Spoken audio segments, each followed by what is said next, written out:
installé mon moteur sur un banc d'essai. Alors ça, c'est tout simplement un peu de bois de charpente que j'ai vissé ensemble et sur lequel j'ai installé mon bâtimoteur avec des vis. Là. Rien d'extravagant, tout simple.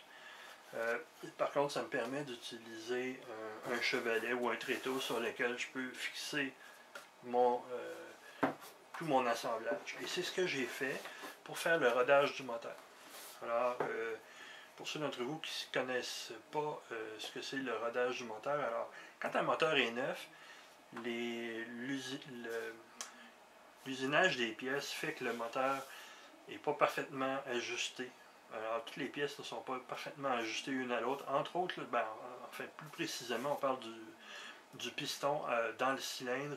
Alors, le piston évidemment a été usiné, le cylindre aussi, mais il peut avoir un certain ajustement qui est nécessaire entre les pièces pour être parfaitement une avec l'autre, parfaitement ajustées. Ce que le rodage nous permet, c'est de faire cet ajustement final-là. Quand vous achetez ce moteur-ci, quand il était neuf, il était très difficile à tourner. Quand le piston arrivait au point mort haut, il bloquait carrément. Il bloque encore un peu et c'est normal parce que sur ce type de moteur-là, le cylindre est conique et le piston, quand il est au point mort haut, il est très serré dans la chemise. Et de la façon que le rodage est fait, c'est qu'on doit rouler le moteur sur un banc. On peut le faire sur l'avion, mais c'est un peu salaud, ça laisse, il y a beaucoup d'huile qui sort. Alors, c'est pour ça que j'ai fait un banc d'essai. Alors, ce qu'on fait, c'est qu'on va faire tourner le moteur avec du nitro, qui est un mélange d'alcool et d'huile de castor et de nitrométhane. Bref, on va faire tourner le moteur un certain nombre de réservoirs. Dans ce cas-ci, je l'ai fait tourner jusqu'à maintenant l'équivalent d'environ 3 réservoirs. Donc, le premier réservoir, on a un ajustement qui est plus riche. Et au fur et à mesure que le réservoir se vide, on va commencer à fermer tranquillement l'ajustement pour la haute vitesse. Et ce que ça va faire, c'est que le mélange va s'appauvrir, le moteur va augmenter légèrement en régime et ça va permettre au moteur de chauffer. Ben, c'est un petit peu contradictoire, je viens de vous dire qu'il ne fallait pas qu'il chauffe. Il ne faut pas qu'il chauffe trop et tout d'un coup. Alors, c'est pour ça qu'il est riche au départ. Mais dès que le moteur tourne et qu'il est stable, on commence déjà à vouloir le faire chauffer, car c'est comme ça que les pièces vont mieux s'ajuster. C'est avec un peu de chaleur. Et ce que je vous dis là, c'est écrit dans le manuel du manufacturier. Et tout ce que je vous dis maintenant, si on vous dit le contraire dans le manuel du manufacturier, faites le contraire, s'il vous plaît. Suivez toujours les instructions du manufacturier de votre moteur. Moi, ce que je vous donne, c'est pour ce cas-ci, est assez général, mais prenez toujours le temps de lire votre manuel. Bref, au deuxième ou troisième réservoir, on serre la vis, on appauvrit le mélange de plus en plus, jusqu'à temps d'arriver. En fait, ce qu'ils nous disent, c'est qu'après 1 ou 2 réservoirs, si le moteur est capable de tourner près de la pleine vitesse, de le faire déjà. Après le troisième réservoir, le moteur tourne à son régime presque maximum, là, mettons maximum moins entre 500 et 1000 tours minute. Et c'est comme ça qu'on fait le rodage. Et on dit entre 3 à 5 réservoirs. Dans mon cas, j'en ai fait 3. J'estimais que c'était suffisant parce que le moteur tournait vraiment bien. Et il était très difficile à tourner. Quand je l'ai sorti de la boîte, il était vraiment très difficile. Maintenant, vous voyez, il est beaucoup plus facile à tourner. Il y a quand même une bonne compression, par contre.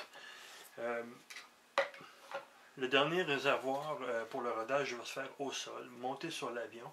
Et ça va me permettre en même temps de m'assurer que les vibrations du moteur ne vont pas affecter le fonctionnement du radio ou d'autres systèmes de l'avion.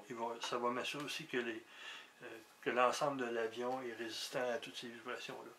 Et le 5e réservoir sera vraiment en vol. Et sera peut-être un peu plus riche pour la première fois, mais rapidement je vais m'approcher des ajustements optimaux pour ce moteur-là et pour l'avion, pour avoir le maximum de performance aussi. Donc, c'est comme ça qu'on fait le rodage et c'est pour ça qu'on fait un rodage.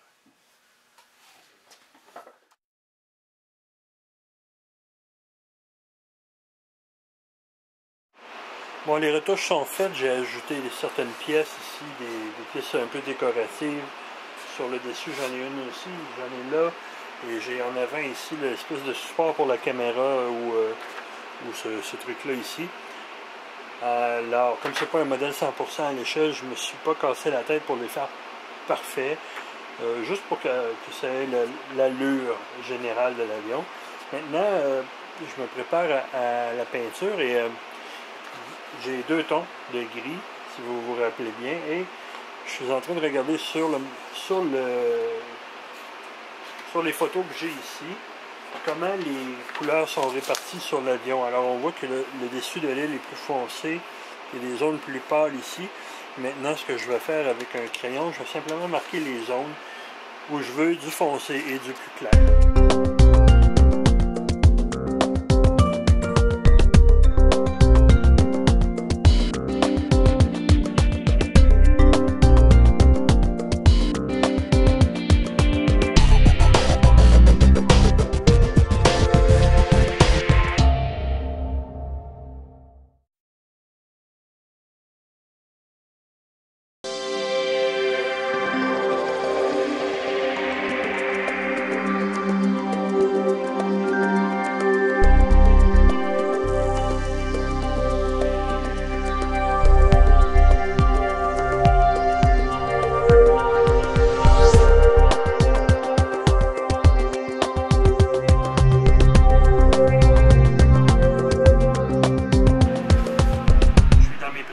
Pour la peinture, là j'ai ma peinture ici et c'est une peinture que je vais appliquer avec ce pistolet à air, pistolet à air comprimé. Le pistolet va être alimenté en air de ce côté-ci et la peinture va être dans ce contenant. Dans le cas d'un pistolet comme ça, là j'ai un gros pistolet pour des petits morceaux. J'aurais pu les faire peut-être avec un pistolet un peu moins gros, mais c'est celui-là. C'est celui que j'ai sous la main en ce moment. La peinture qui va dans ce pistolet-là, ça peut être une peinture à l'uréthane ou ça peut être, dans ce cas-ci, ça va être une peinture acrylique à base d'eau, rien de compliqué. J'essaie d'avoir la viscosité qui est convenable pour ce genre d'outil-là. C'est un peu la viscosité de la crème, si on veut. Alors, c'est pas mal ce que j'ai ici. Elle va être un petit peu plus liquide que ça au bout du compte parce que je vais ajouter dans ma peinture acrylique un retardant. C'est une peinture qui permet de retarder le séchage. C'est un produit, pardon, qui permet de retarder un peu le séchage, d'avoir une couche un peu plus uniforme. Ceci dit, c'est pas critique dans le cas de cet avion-là, parce que c'est une peinture au latex acrylique, pardon, à base d'eau. Et puis l'autre raison pour laquelle c'est pas non plus très critique, c'est que la finition que je recherche en ce moment de cette peinture-là, c'est un peu une couche de fond.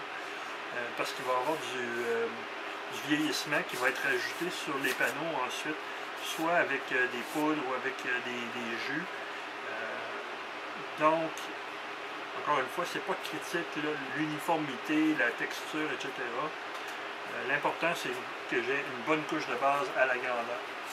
Donc, la viscosité de la crème, et je me prépare et je fais une couche de peinture sur mon modèle.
qu'on a fait une couche de peinture, le plus difficile, c'est de se retenir pour ne pas trop y toucher, de laisser sécher.